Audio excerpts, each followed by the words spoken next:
Welcome to Bitcoin Fixes This, where we explore the impact that Bitcoin will have in all aspects of society. Today's guest is Emmet Penney, promoter of nuclear energy, writer, podcaster, and Bitcoiner. We talk about nuclear energy, the actual risks and consequences, and enormous benefits.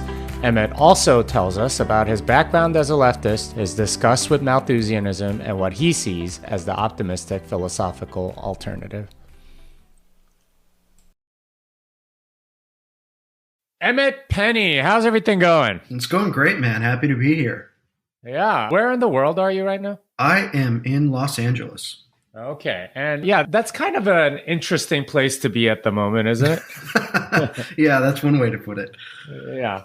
There's certainly a lot of restrictions in California and stuff. Everyone here in Texas makes fun of you Californians. Oh, yeah, I have no doubt. My dad lives in Alpine. Okay. And yeah, I mean, it's got to be kind of crazy over there. But hey, regardless of where you are, I brought you on because you are an expert on all things nuclear. So I am very curious. First of all, how the heck did you get into an industry this complicated and crazy? Yeah. Well, to be clear, I am industry adjacent. And also, there's not really a nuclear industry per se, but we can get into that later. At least not in the United States, right? So... yeah, God. It's funny. I just launched a new newsletter and podcast called Nuclear Barbarians. And for the first time, I really in the first episode, which came out this morning, I sort of tell the story of how this happened because I'm a 2 liberal arts degree haver. I did not expect to end up here. None of this was in my life path bingo, when I was in my 20s. I mainly wanted to do 2 things in college, and that was drink and write poetry, and I did as much of that as I could stand. And then after I left college, I chased a girl down to North Florida, and I was really, really broke, working 3 jobs and staying just above the poverty line. And that was a real education. And I don't know, just how people struggle. And how I was struggling. And it really changed the way I looked at the world. And I got sort of left-wing radicalized by that experience. I think that's pretty common. You work enough horrible jobs for a while and you're this is maybe we should do things differently. And I just it gave me all sorts of questions becoming radicalized. But I worked so much that I couldn't really spend time on it. I was a bouncer at a nightclub. I was a personal trainer, and I worked at a supplement store, right? So it doesn't give you a whole lot of time to investigate things that are going on. After that, I lucked into a job, believe it or not, writing Common Core curriculum for the state of New York, which I hated, by the way. I don't want to get into how that sausage gets made because it's too off topic, but it's bad. Let me tell you. I'm sure your listeners don't need me to tell them that. And the thing that afforded me, though, is the first time I had any financial breathing room or free time. So I started reading a lot. I read Marx's Capital Volume 1. I started looking into all this stuff, and I was living in a small town in Vermont at that time. And fell into some radical circles. So it just kept going and going. And then I had this moment where I was I don't know if these ideas are correct or if I just think they're correct. This job I'm doing is winding down. I have some financial time. I am also totally burnt out. I am going to go to a pretty sleepy, pretty mellow master's program at St. John's College in New Mexico. Because I want to read the Western canon, right? To me, I saw people like Marx as people who were in a tradition of thinking. And so I couldn't understand what he was saying unless I knew who he was talking to and sort of the ideas he was operating under. So I went out there. While I'm out there, 2016 rolls around. That's sort of this inflection point. I was a big Bernie guy back then. And Standing Rock happens. Now, I'm friends with this. What's Standing Rock? Sorry. Yeah. So Standing Rock there was the Dakota Access Pipeline, right? An oil pipeline that was going to go through some tribal lands without the tribe's permission. I forget what state this was in, but it was a big deal. And you can imagine sort of repressive state entities that roll out to that, and even some like repressive corporate entities that roll out to that. And the activists set up basically like a camp to block the pipeline, right? Mm. And the imagery that comes out of it is like really powerful. If people have forgotten or have never heard of this, you should go check it out, because it was an inflection point, I think, for a lot of people. And what Standing Rock did is it created a bunch of spin-off things, right? So I had a friend in grad school. Let's call him Jay. Jay was a former special forces guy who had been deployed during the surge in Iraq, and it really, really fucked him up. There's no other way to put it. And it totally changed his outlook on life and politics, and he was even more radical than me. And he got an invite from somebody, because he kept driving up to Standing Rock, to go out to like right around Marfa, Texas, right?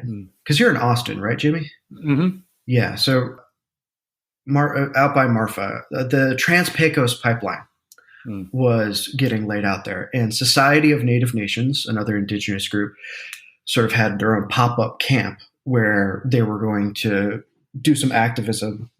I don't think anybody had hopes of stopping the pipeline because it was like nearing the end of construction. But I went out there, and I remember it was a very transformative experience for me. I wanted to write on it, right? I was starting to write for like lefty publications. I thought I could write something about this. And while I was out there, there was like a monkey wrench thing that happened. Somebody got lockboxed to a bulldozer. That was surprising. But there was this moment where I started to have some serious doubts about the way the left looked at energy and infrastructure. And here's what happened. So how these camps tended to be able to exist for more than like a couple weeks, is that they had Facebook groups, and they would post on their Facebook groups, hey, we need these supplies if anybody wants to donate them. So every once in a while at the camp, somebody would show up with a bunch of stuff. And this guy shows up with a trunk full of stuff. I was a smoker at the time, and he even brought cartons of cigarettes, and I was like thrilled. That was like Christmas to me. And we unload it, and it's like meat. It's all the stuff that needs to be refrigerated, right? And we have some stuff we put in a cold hole in the ground to keep fresh. Other things we need to keep buying ice. Like we have to figure out how to live out there. And the guy drives away. He's like, here's the stuff. I got to go. Bye. And I remember unloading with one of the guys at the camp, and he says, if only people knew that we could live out here like this, then the whole world would be better. And I remember looking around at all of the food that needed refrigeration. The guy needed to get there on his car. We had to post something on Facebook, which needs all sorts of infrastructure to stay alive. And I was like, what the fuck are we talking about? I was like, what is this? But, I'm there with a bunch of indigenous people who have honestly been brutalized by corporations in the state. And it's hard not to feel like you're on the side of the good guys when you're doing that. I'm not saying they're bad guys. It's not a binary, right? But I'm saying that sort of my assumptions and how do I want to say this? It would be very taboo for me to have turned around, called myself a lefty, and then basically been like, I don't know if this is like a real political thing to do. So what does that have to do with my activism in nuclear? Well, I started to get all these doubts, and I didn't know where to put them.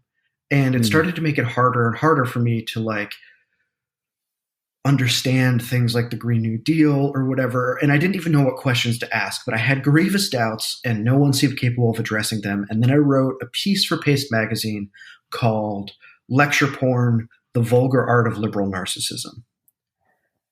And I got a DM from a guy named Michael Schellenberger, who runs a pro-nuclear environmental think tank in Berkeley, California. And he slides into my DMs and he says, I loved your piece. Do you have time to talk? And I was so broke that my phone had shattered and I couldn't replace it. And I was working at a bookstore. So I gave him the bookstore's number. And he's like, cool, I'll call you in 5 minutes. So I immediately got the guy from the shipping section of the store to cover the front for me. And I proceeded for the next 90 minutes to have this conversation with Michael while I pretended to fill out an order from Penguin Random House so I wouldn't get in trouble with my boss. And he invited me to consider nuclear. He thought I was a talented writer and a smart guy, which is very flattering. I'm a doubting Thomas. I was like, yeah, I don't know. Nuclear seems like bad to me, but I hear what you're saying. I don't know. And he was like, well, he's like, why don't you just like come fly out? Come fly out Berkeley and we'll see what's up.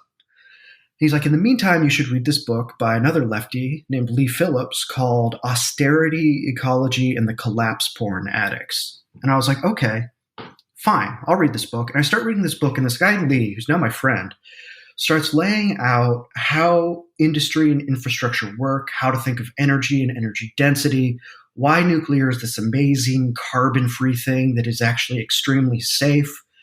And it really starts to change my mind. And I start to feel more and more alienated from the left because before I go out to Berkeley, I am a delegate at the Democratic Socialists of America's National Convention in 2017. And I go to the Eco-Socialist Working Group, and everyone there is like, we need to close all the nuclear. And I'm like, okay, I don't think we're having real conversations here. Or like, I don't know what conversation to have. I fly out to Berkeley. Michael introduces me to his staff. Many of them are my friends now. And I see they show me all sorts of data, just like tons more information than my brain had ever fit into it before. And it totally changed my life and my perspective. Michael thought that he and I might work together on something. That didn't happen, and that was fine. I went back to my bookstore life. But then a couple years later, I had a job totally fall apart. Michael and I had maintained a friendship. And I called him, and I said, look, man, I need a job. Do you have one for me? Mm. And he said, yeah, I'm about to write a book. And that is the book that came out last year called Apocalypse Never. It's a bestseller. Mm. And working on that changed my life. And it made me feel like very politically homeless. You know, Michael and I don't see everything exactly the same way, but we agree on the fundamentals. And those fundamentals are in that book. And as I watched COVID roll out last year, I realized that all sorts of things were missing, certain state capacities. It was like nobody had been minding the shop, right? It was like, okay, we can't make basic things. Everybody's been saying for years that these supply chains are too thin and they're vulnerable to shocks, and a shock has come, and all these experts are now saying, well, if we just make the shocks stop happening, then it'll all be fine. And I'm like, I don't believe this. I don't believe the way that we've been fragilizing our electricity grid with lots of renewables and stuff like this. I was like, okay, I feel a civic duty to defend nuclear, to defend our electricity grid. I'm going to do something about it. And by the time I finished consulting with Michael on his second book, which came out a couple days ago, actually, San Francisco, Why Progressives Ruin Cities, I wanted to launch my own thing because I had my own perspective on nuclear based around like civic virtue and not environmentalism, because to me, environmentalism is like almost a type of class war by another name. It's usually an elite project, and it is often largely anti-human. Mm. And I wanted to bring to bear some of the things I've learned by teaching the great books and for my other podcast, Exhaust, which is about why nothing feels possible. It's sort of the opposite side of the coin of Nuclear Barbarians, which is very positive. I wanted to bring to bear some of the deep research we've done on like supply chains and cultural trends and stuff like that to fill what I see as a gap in the nuclear advocacy space. So that's the long version. Well, there's so much to cover there, but basically you were radicalized into the left, having worked some of these jobs that maybe weren't paid very well. You felt pretty exploited, and then you found a home with sort of like the, Bernie Bros or whatever. And then you started questioning things as you saw sort of the radicalization or the radical nature of their dialogue and really how you didn't rationally think through anything. Would that be an accurate statement?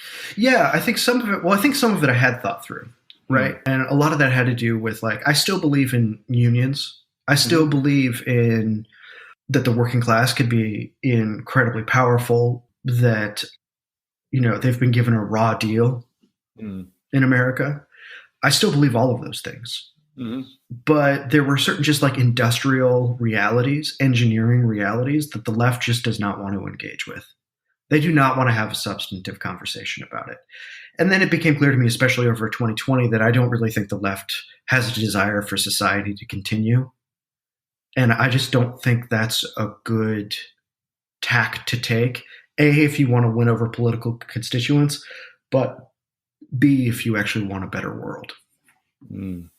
Well, so tell me more about that, because you have one set of beliefs, I guess, that can be described leftist, but you also are kind of pro-nuclear. You described it as civic virtue, which is an interesting way to put it. Can you describe that a little more? Yeah, totally. I mean, I'm still working it out. Actually, one of the reasons why I started the podcast is so that I could have conversations with maybe different philosophers and stuff as well to tease some of these ideas out, because I'm learning as much as anyone else is. But here's the way I look at it, right? We're born into society, right? We get some things we like, we get some things we don't like, but we get some traditions, we get some ways of being. And the way it works is you try to conserve some of the things that are good, improve some of the things that you think are bad if you can, and then you pass it down to the next generation, right? To me, I see a lot of things implied in that, right? We would need ethics of honor. We would need ethics of respect. We would need ethics of duty, right? That it's our job to take responsibility for these things so that we can then hand them down. And when I think of civic virtue, I think of that. And I don't think that this is such a radical idea historically. I think that we would just call that society. But I think we've entered a strange cultural space where those ideas are even mocked. The idea that you would try to make things better for the future? Is that what you're saying? Is mocked? No. I would say, so again, this is me coming from the left, right? People are one of the things that started to drive me insane, and people would be like, I hate America. And I'd be like, yeah, well, you fucking live here, man. Nobody's going to trust you to run anything that you hate. And they shouldn't. They really shouldn't. Because people's lives depend on this infrastructure and this stuff. We can't just go around breaking things and saying it's for a revolution that nobody really seems organized to bring about anyway. That just seems like a weird hedonistic nihilism. Well, that's interesting that you put it as a hedonistic nihilism, because at least philosophically, that's what the left seems to be kind of going towards. It's a very strange sort of philosophical foundation. And that seems to be something that you're obviously kind of against, maybe, or you're thinking a lot more about. Yeah, definitely. I mean, I would say this, as I said while I was telling my story, at this point, I feel politically homeless. I could, you know what I mean? I don't know where I fit in. I think a lot of people feel that way right now, and I'm still sort of piecing it all together. And, look, there has always been sort of almost millenarian element to the left, especially after the French Revolution. But I don't think it has always been so hostile to the idea of posterity. And I think that has changed in America, especially after the 60s. What do you think happened then? Because that's kind of the beginning of this whole anti-nuclear movement, isn't it? Yeah, it really is. So First of all, I think that there are a whole bunch of lefties that come up through the American university system that, by the way, I grew up around some of them. I grew up around people from the Weather Underground. Mm. They're all from like insanely rich families, by the way, and they're crazy. And the left is like an intellectual thing, right? Intellectual cultural thing gets decoupled from the American working class, who's generally patriotic and anti-communist, understandably. And in the 60s, you really start to see, like, a lot of people talk about LBJ's Great Society thing as this like add-on to the New Deal legacy. I don't think that's true. I think it actually totally shifts and shatters it in all sorts of interesting ways. And one of those ways is that like it's not really about labor.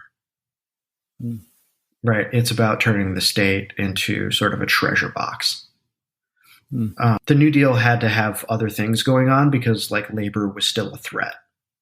You know, I'm not saying it was a great deal for labor, and I'm not saying everything that happened in the New Deal was awesome, by the way.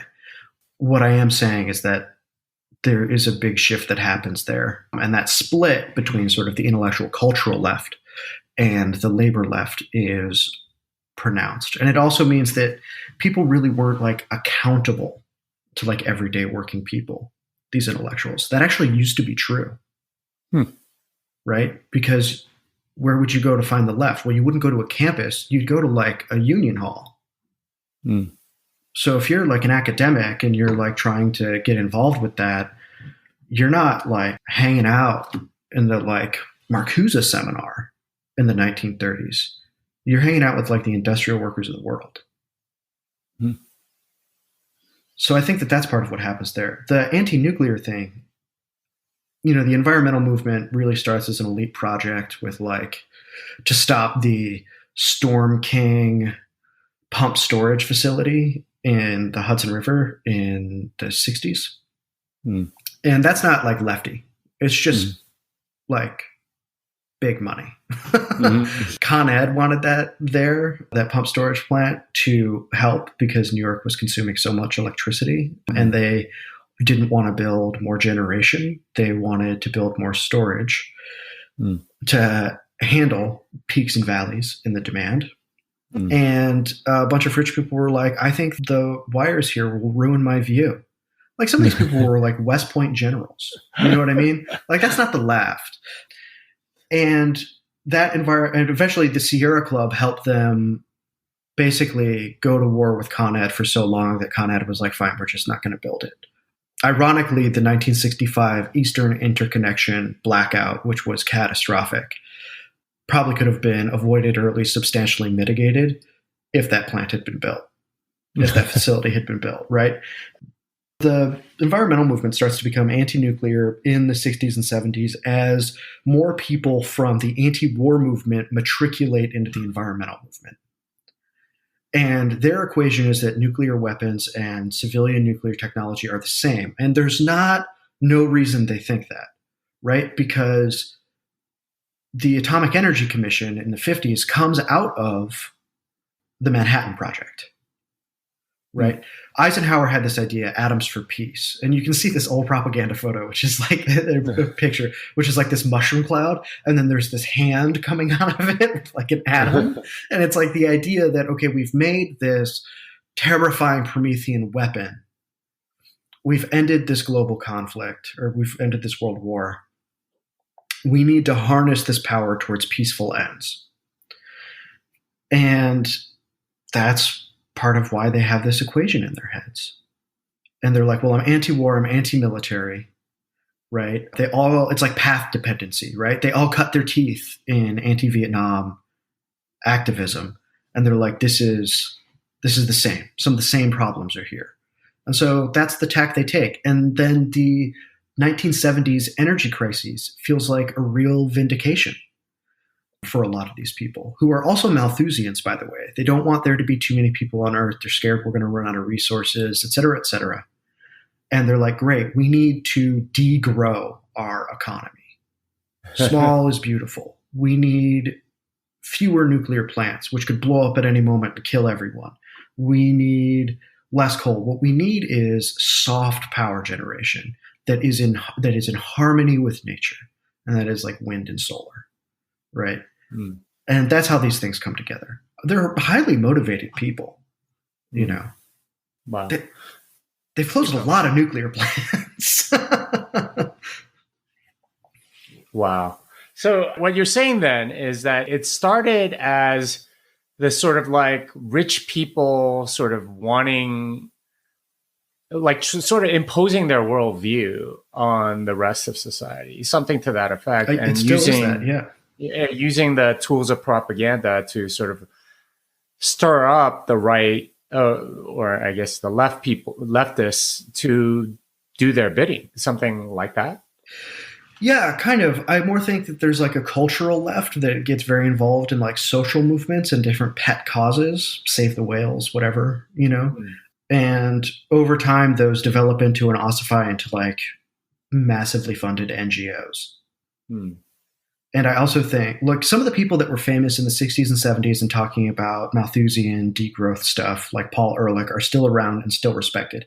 Amory Lovins, the guy who comes up with the difference between hard and soft energy generation, he designed Germany's Energiewende in part, right? That was their attempt to get off both nuclear and fossil fuels through a massive renewables build-out. Well, anyone who's paying attention to the European energy crisis right now knows just how well that turned out. Mm. Right. I think people should really take a step back and like understand how much of that 60s left is like just still around. Mm. Right. Bernie's a part of that. John Kerry's a part of that. Mm. Jane Fonda is still a feature in all of these things. She starred in one of the biggest anti-nuclear films of all time, The China Syndrome. Mm-hmm. You know, it's really in her that you can see that overlap of the anti-war, anti-nuclear left, right? Because she was very outspoken about the Vietnam War. Hmm. And so that's how I think it has evolved over time, right? Like when we take a look at like the Natural Resources Defense Council, they have like a 9-digit budget. Hmm. Like one of their former presidents is the first ever in history climate advisor in this country to the president. When you go to the nuclear regulatory public meetings, you log into them online or whatever, it's almost only like anti-nuclear NRDC people who are there advising this institution that oversees our nuclear fleet about how it should think about things. The level of penetration and influence they have is crazy, right? Like Indian Point was a nuclear power plant in New York that got shut down earlier this year, prematurely. And it was the main profitable plant in New York. It got closed, and New York's electricity immediately got like 46% dirtier, which is crazy, right? Mm. Also, it destroyed the small town of Buchanan, New York, right? Their tax base was something like $6 million. After Indian Point closes, it will be $3 million. They'll never recover. They'll never recover. That town's just going to be a wasteland now. One of the groups that was really involved with this is a group called Riverkeeper. Riverkeeper has deep financial ties to some of these larger organizations, and that's why they could afford to fight this for so long until they got their way. Until Cuomo, whose dad closed a nuclear plant, felt the need to imitate his father and close Indian Point. And a group adjacent to Riverkeeper was like Anti-Fracking Action or something like that, which has Mark Ruffalo as its figurehead. And I was like, what is an anti-fracking group doing shutting down a nuclear plant? I was like, this doesn't make any sense. So I went looking into the financials, and yet here again, they have financial ties to like the NRDC. So there's a lot of financial interest, obviously, and they are having some sort of like a propaganda campaign against nuclear. Let's talk about actual nuclear and what some of the big misconceptions are. Why are the people that are against nuclear? Like, what's their reasoning and what's wrong with their reasoning? Yeah, great question. So I talked a little bit before about the anti-military thing, anti-nuclear weapons. and conflating nuclear energy with military nuclear. Okay, so we've got that part down. That's part of it. They think that if a plant will explode, it would be like a Hiroshima or Nagasaki. It's not really how plants, reactor meltdowns happen, but that's fine. They just don't understand or appreciate or don't want to understand those details. So that's part of it. Another part of it is when Chernobyl melted down, it was a huge boon for the movement, right? There was an unauthorized experimental test that happened at Chernobyl, and because they didn't close off the reactor room, it just spewed meltdown stuff everywhere. They don't build plants like that anymore, by the way, but that's what happened. And the other two reactors at Chernobyl kept running, right? So it was just that one. But regardless, that scared a lot of people, right? Because people, I think, have this fear of radiation, and I think that's where a lot of this comes from. Radiation, you can't really see it. You hear it mutates things. It's like there's this humming atmospheric dread that comes up when you start talking about radiation. Now, we live on an irradiated planet, right? If you've eaten a banana this year, you've been exposed to more radiation than somebody who's living near a nuclear power plant. But there is something that weirds people out about big industrial projects that have this allegedly atmospheric bent to them. I haven't totally gotten to the bottom of where that comes from, but there's something there that's happening psychologically. Okay, but let's say you don't have those fears and you don't like nuclear anyway. What would your other rationales be? So part of it might be that we just need to generate less electricity because you think more electricity, as it does, means more people on the planet, and the planet can only have so many people on it. So you're not going to like nuclear for its energy abundance. You have a different set of philosophical and moral assumptions that make you an opponent. Let's say you don't like big government projects. Well, nuclear only really succeeds if it has a basically state-centered assembly line to standardize reactors and churn them out. That is the only way successful nuclear programs are created. So that might be another reason why you're anti-nuclear.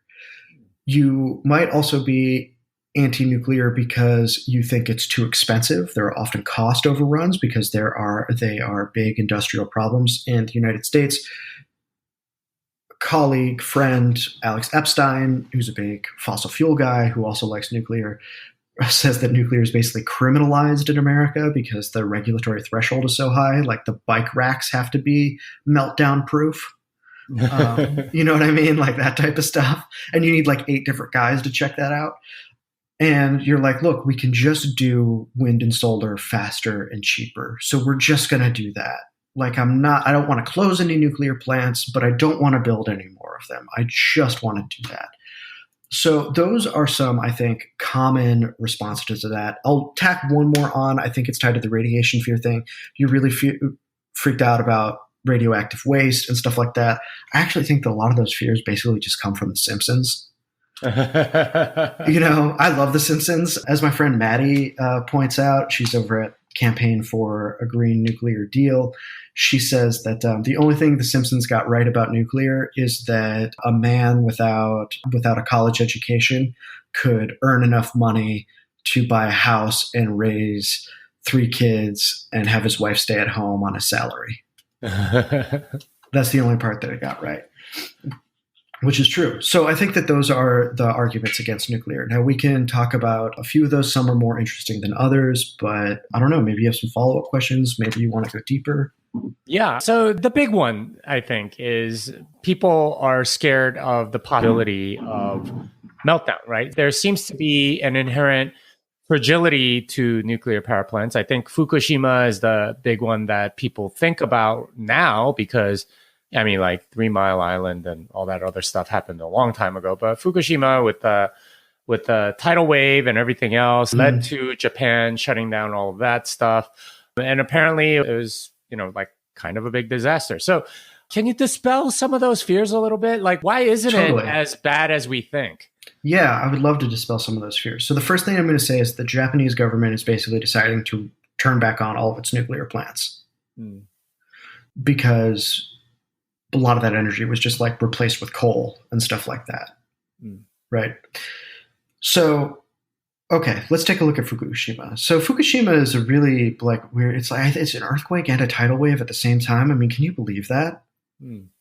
That's crazy. So, first of all, I'm going to take two images that people always use.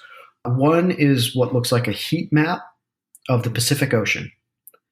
And you see these things spewing out, all this red spewing out into the ocean. People will say, that's all the radiation coming from Fukushima. It's not. That map was created by NOAA, the oceanography organization, and they were taking a look at things from the tsunami and the way that was changing wave patterns. So it has nothing to do with radiation. The other one is it's a picture of Fukushima Daiichi, and there's this big explosion, and you see this boat shooting water into it, and they say, take a look at this exploding nuclear reactor. Nuclear reactor is fission, not combustion, so it doesn't explode in fireballs. Mm. So that's not what that is. People do die, right? But none of them die from radiation. What happens is people are scared there's going to be a reactor meltdown because there's a tsunami and an earthquake at the same time. And they make the mistake, the panicked mistake, of evacuating people from nearby hospitals and stuff like that. Mm. That's what kills people. There's one person that dies in the plant and they drowned because they got trapped somewhere when the waves come in. Now, it's true that the sea barrier walls, all of that stuff weren't high enough. There were mistakes made. But what happens at Fukushima is not this catastrophic radiation event. Mm. It is that there is an earthquake and a tsunami at the same time. So that's what happens there. When we take a look at for bonus points, like 3 Mile Island, I think some people get hurt or die in traffic evacuating, but no one dies from 3 Mile Island and no one gets sick from radiation or anything like that.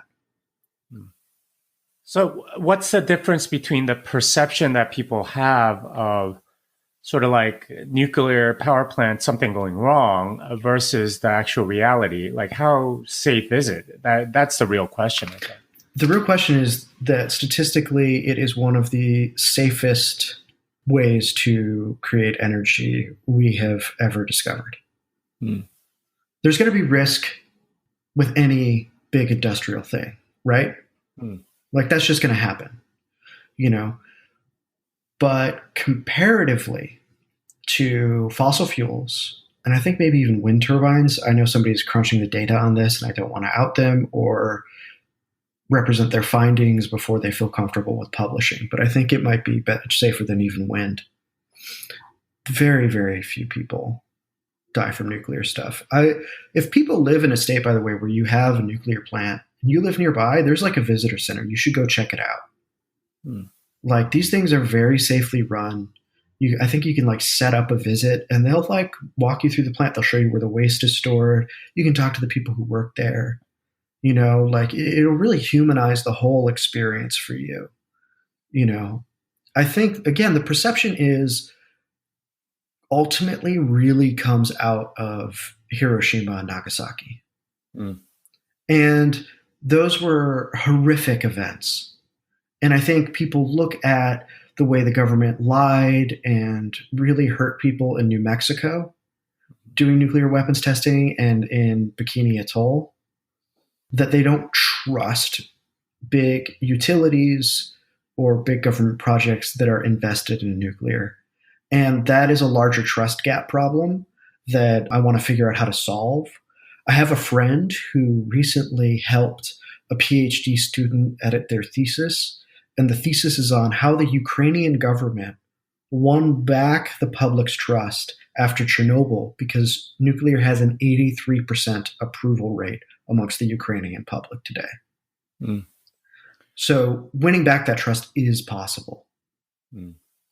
Well, besides the trust factor, I don't think people really understand sort of the benefits of nuclear power, as in how much energy does it produce versus other forms of energy, and how, and more importantly, I think, at least from a Bitcoin standpoint, is how steady that energy is. Because you can more or less like just, you have radioactive material, you just add fuel and it just keeps going for a very long time. With relatively, like with coal or something like that, it's a lot more fuel required for energy, but with nuclear, it's a lot less. Can you explain that a little bit? Yeah. So we're talking about like energy and power density here, right? So energy density is going to be a magnitude, power is going to be a rate, right? Both of those things are important. We're going to take energy density first, right? So let's say you have a Coke can of coal versus a Coke can of uranium. So that coal is going to get you by for like maybe, depending on what you're putting it into, like a few hours a day. Coke can of uranium can support your entire life as an American. That's how much energy is in it, right? That's pretty impressive. So when we look at power density, we're talking about how much work you can do over time, right? I think this is what's really important for Bitcoin mining.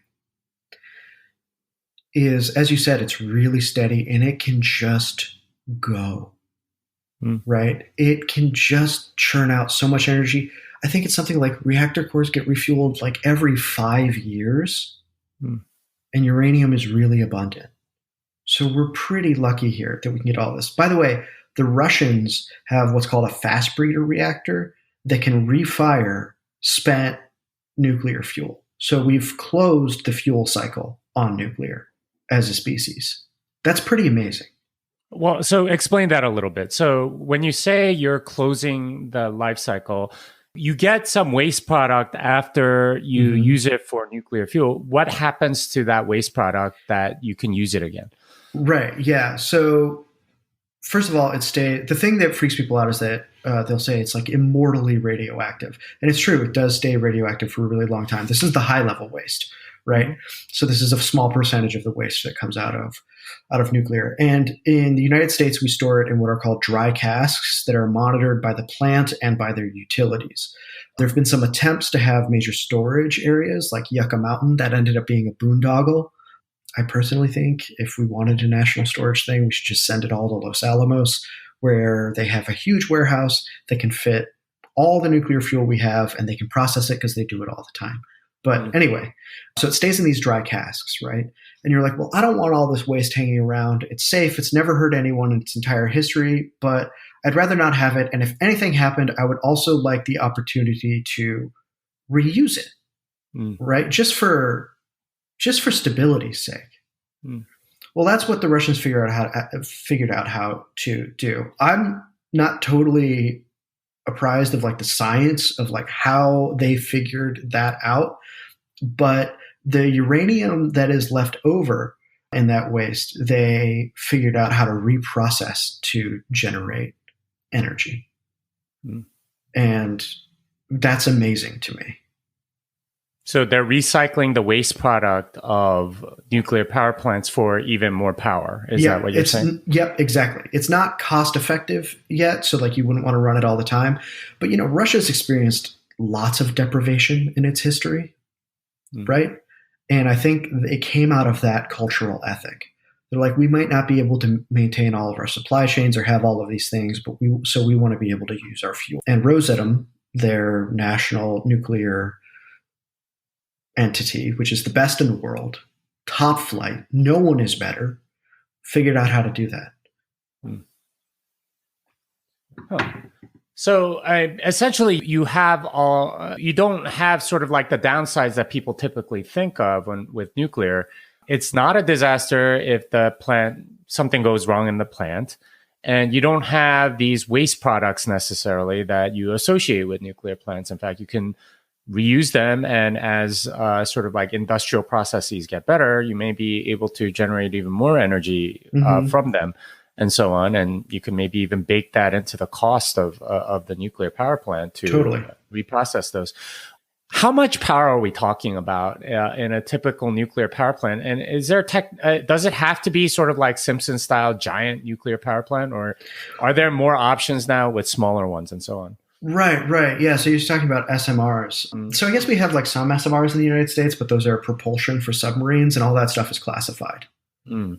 So we can build SMRs, not necessarily for like utility power, but it's doable. There are lots of SMR companies right now. Some of that stuff I'm excited about. Some of it seems like a little bit of like a long shot, but that's okay. I'm not like anti SMR, but what I will say is I would rather stick to a technology we have than bet on a technology we don't yet. Mm. Well, we do have it. It's just classified, right? Like, well, and it's for propulsion, yeah. right? Which is different. So yeah, the utility stuff we don't have yet. But I mean, look, like if you're like a less populated area or you're like an island nation that's small, an SMR would be great for you. Mm. And I hope so. France is dedicating some stuff to some SMRs right now. I hope they figure that out. That would be really exciting. People have a lot of hopes for the modularity of advanced nuclear, these small modular reactors. Yeah. Mm. Right. You could just like sort of like Legos stack them on each other. Right. Mm-hmm. If you decided you needed more. We'll see. I don't know if we can do that. I don't know if that would be a less complicated engineering process than the big reactors. That's sort of how they advertise it. But like I said, we haven't really pulled that off yet. So it's hard to say. When we're talking about how much energy nuclear plants churn out, I mean, God, man, it's so much. So my friend Maddie, again, the Byron and Dresden plants were under threat in Illinois. So she wanted to crunch some numbers. And what she found out was that those two plants created so much energy and such cheap electricity that without spending all the money California has spent on its renewables build out, Illinois had a cleaner grid and lower electricity costs than California. California spent tens of billions of dollars. Right. So that's one comparison. Another way to think about it is like this. I call this Bryce's law. This is what my friend Robert Bryce likes to say. The lower the energy density, the greater the resource intensity. So here's how we can think about that. Think about it like land, right? So my friend Adrian and I did some back of the envelope math. And we were like, nuclear power plants are really small, right? What if we made the entire US run its electricity on nuclear? How much land would that be? That would be a third of the size of Chicago, right? Based on like 2019 numbers. What would that be for like wind and solar? About 80 to 85% of the size of Ohio. And it would be much less stable. It would be very intermittent and so on. Yeah, very intermittent. Whereas the nuclear would be extremely steady. Yeah, extremely robust. I mean, the intermittency problem, which is a very polite way to say unreliable, is the main thing that's going on with wind and solar right now. And it is having deleterious effects on our electrical grids. I mean, here in Texas, you saw what happened in February. Mm-hmm. Mm-hmm. And you get this, well, so nuclear has been sort of spurned. And I think you quoted Alex Epstein as saying, hey, they're kind of making it illegal. Yeah. But I mean, as we get sort of like more energy problems, we're having California and New York having like random brownouts or blackouts and things like that. Do you think it'll come back, or like, is it possible to rehabilitate the image of nuclear? Because in many ways, it's sort of like something that people almost don't want to consider because of all the sort of like imagery around it, like you said, but they have sort of feelings on it without necessarily knowing the facts. Yeah, exactly.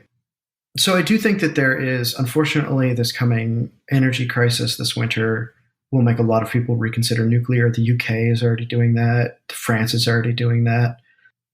Boris Johnson was just like, we need to build a ton of new reactors by 2035. I mean, we'll see. Talk is cheap. So I would love to see them do that. I would love to see the UK do that. It would be so good for them and for nuclear. I'd love to see France do that. France has the gold standard nuclear build out in the 70s. And it was in response to the 70s energy crisis. So maybe there's like sort of a crisis to crisis thing happening here. I don't know. But yes, we're learning some very painful lessons. Now, nuclear takes a long time to build. That's another thing people will say. We don't have time. Climate change is going to end the world in 10 years. So we can't do that. Apocalypticism is more faith than science, I think. But look, like to stabilize our grid and stuff like that, we will probably just need more fossil fuels for the time being, and we should recommit to building out more nuclear. And that starts with saving the nuclear fleet. So my allies in this were really successful in saving Byron and Dresden in Illinois. We have to save Palisades in Michigan next. We don't know if we'll be able to do that. And we're trying to save Diablo Canyon in California. I think people will be more motivated to keep these plants after this winter, honestly. I really hope so, because energy is it is to modern society like what the ledger is to Bitcoin. Mm. It doesn't work without it. Mm. Well, that's a very strong statement. How much of the U.S. energy power generation is from nuclear?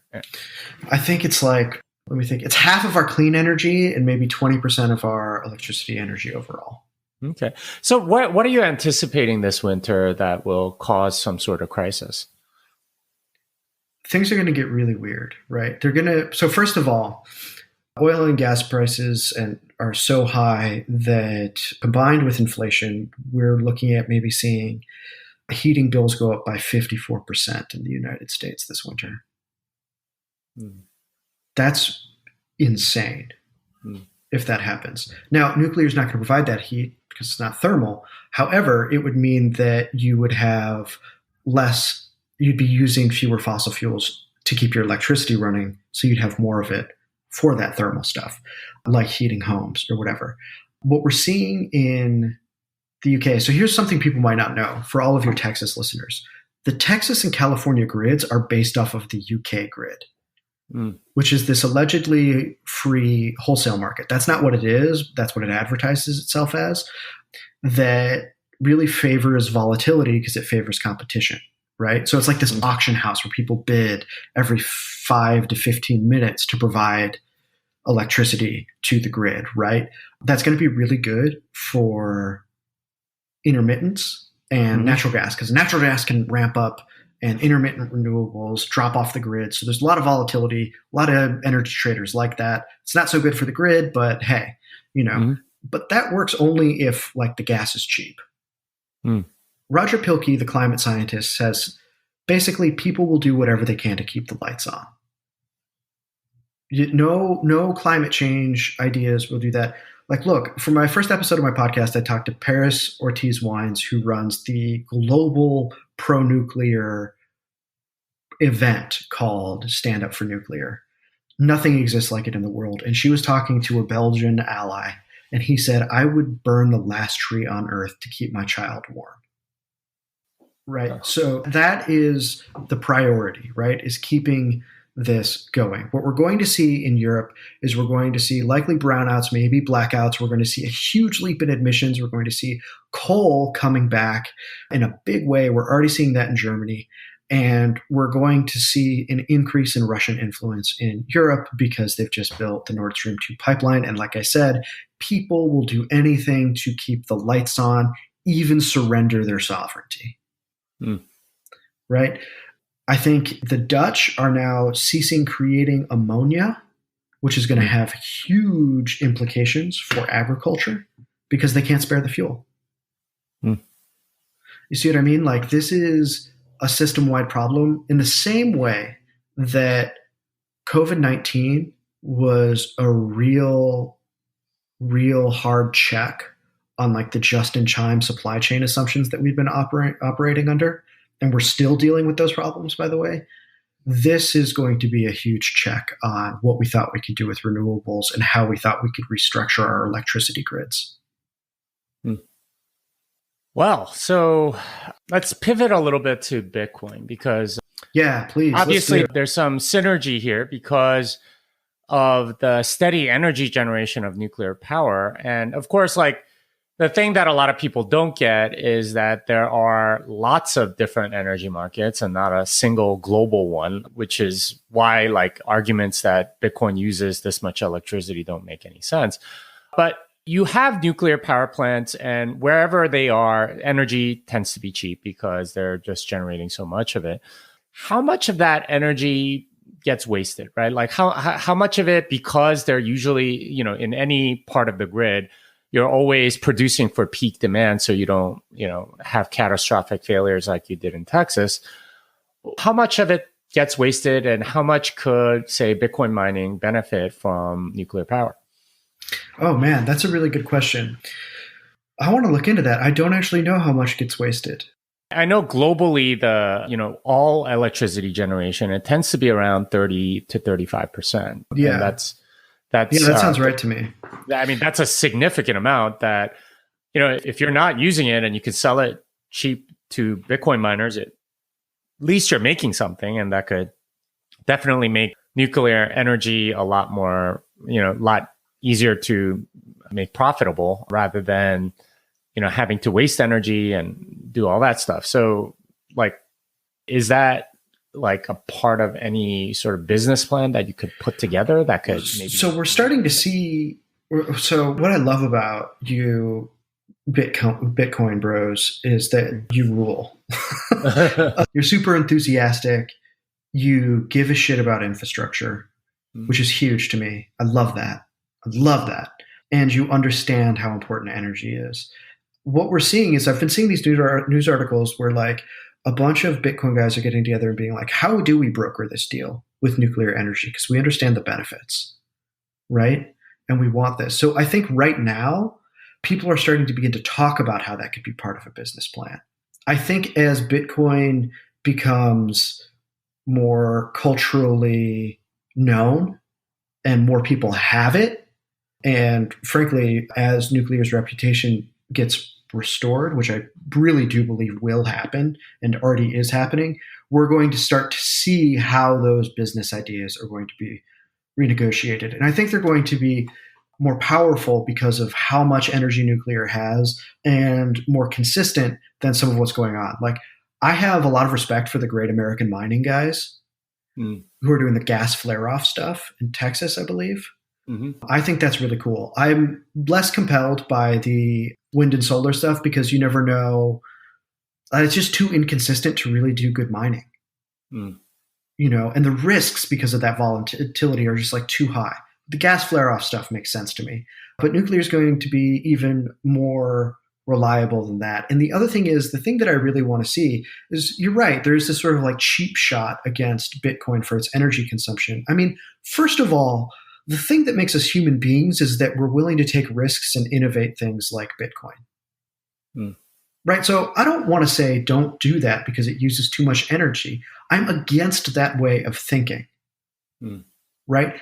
But what it leads to is people do these cheap shots against Bitcoin where they're just like, oh, they're just cooking the earth for their stupid, like, fake money or whatever. And I'm like, no, that's not what's happening here. People are figuring something out, and we haven't even yet unlocked its potential, and it needs a lot of energy. Like so much of what we have done as a society to figure out what our future is going to be next. So what I hope is that as Bitcoiners and nuclear people start talking, these business deals happen, and it crushes that talking point. Well, so I think we're coming back full circle again, because this is really a philosophical thing. There is sort of like a mentality difference between I guess what you would call Malthusians, and the people that are like, okay, well, human prosperity is like, energy is good for human prosperity versus energy is bad for the planet or something like that. It's a very different focus. Can you talk about that mental shift? Because I think you've been in both camps. Yeah, exactly. So here's the thing about, like, we'll call it the degrowth camp, right? We'll call it the degrowth camp. People are in the degrowth camp without knowing that they're in the degrowth camp, right? Like I was. That is just an operating assumption no one really interrogates on the left, or like what that's going to mean. So I do think people can be peeled off from that, and I think that's great, right? Because I think to do a big project like nuclear, you need people from all sides of everything on board. It's a long industrial project. We want it for our society. If it's just a factional partisan thing, it's never going to work. So I think some of those people can be convinced just because they don't know. But part of that assumption is that nature is this pure, innocent thing, much like our own childhoods, allegedly. It's both. And we need to maintain its purity by not sullying it with human endeavor.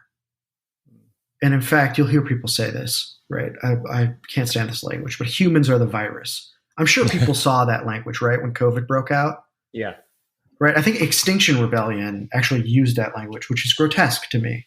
I really just can't stand that. But anyway, my editorialisms aside, the fear that's going on there is that we will so damage things that we can never repair them. And that we will never come back from this, and that we can't figure out what to do next, right? This is sort of the apocalypticism. And also that if there are too many people, we're not going to have enough resources. I'm going to say we have unlimited resources, but I haven't seen the cap on it yet. And I don't think any of these people actually know what it is, and other predictions ever come true. Their assumption is that there is something wrong or aberrant about human life, and that it needs to be mitigated in order to maintain this pure, invented idea of nature, right? It's like a worship of nature or something. Yeah, it's like a worship of nature. So in my launch statement, I talk about it as like sort of a late Victorian return to childhood romanticism, right? That really has more to do with, I would say, a genteel wish to live in an effortless world. And that's just not reality. Reality takes a lot of work. It takes risk. It takes people, right? So I think where you and I are, because I think you and I are opposed to that ideology, Jimmy. I have yet to meet, by the way, a Bitcoiner who's a Malthusian. I hope not. Yeah, I hope not. Is that we understand that there are problems. We're not Pollyannas, but we think that we can solve them, and that we have to think about that, and we have to get together and figure it out. And that, in fact, it is our very consciousness, the thing that makes us creative, that is going to do that, right? The thing that makes us special as humans, the reason why we want more humans on this earth, not fewer, is that very consciousness. That is how we thrive together as a species. Now, I don't know a ton about Bitcoin, and that's fine. I own some, happy to, but what I can say is that I don't know where it's going. People are working really hard on it, and that's exciting. I have conversations with friends who are very into it. They have some interesting ideas. I have no idea where they're going, but I want that in the world. I want that. I think your viewpoint is profoundly optimistic. And I think the main difference, at least at very visceral level, is that the Malthusians are ultimately very pessimistic about the future of humanity. And it has its roots in sort of like a nihilism, a purposelessness to everything, that, like nature itself is good or something like that, instead of human endeavor, human virtue. And that to me is the big failing. And I think that's what you're pointing out, is that in a sense, like being anti-nuclear is in a sense being Malthusian, right? It's saying, hey, you know what? Like instead of, figuring things out and trying and doing things and making stuff, you're essentially pro doing nothing. Yeah. Like it's a very strange, but kind of it's a profoundly conservative, like literally conservative, conserve everything kind of mentality, which is strange because they call themselves progressives. But yeah, it's very strange philosophically. Dude, it is incredibly strange and confused. I think there is a profound cultural philosophical confusion there. And I see myself as in some ways conservative with my ideas of civic virtue and civic duty, but those are all in service of maintaining traditions in society to pass them down, which you have to do work to do, and you have to have growth to do, right? Like, that's the way I think about it. Like, am I a progressive? I don't know, because I don't know what that word means anymore because of the confusion you've just brought up. Well, words are very much sort of played around with these days where, nothing means what it used to anymore. All right. So sort of final kind of question. Do you think nuclear makes a comeback in the next 10, 15 years? I think to some degree you've answered in the affirmative there, but to what degree do we nuclearize, and how much of that sort of changes the way we look at energy going forward? Man, I would love to say that it will just be like to the moon, bro, with nuclear. History is weird, hard to predict. People do all sorts of surprising things. There was a nuclear renaissance in the 2010s. Then the fears around Fukushima happened, and then the natural gas revolution happened, and that got put on hiatus. So weird things can happen. Black swan events can happen. But I do think nuclear is coming back. I think it will come back. And I personally think that we should generate all, if not most, of our electricity from nuclear. I mean, you want to keep some things in the mix just to have them, because having backups, redundancies are good for something that you want to run literally all of the time, like the electricity grid. That's what I want. I hope that's where we're going. And I think we can definitely see some light on the horizon there. Well, this has been an interesting conversation about nuclear, and I didn't expect it to dive into philosophy, but we kind of did. Where can people find you? Where can people contact you?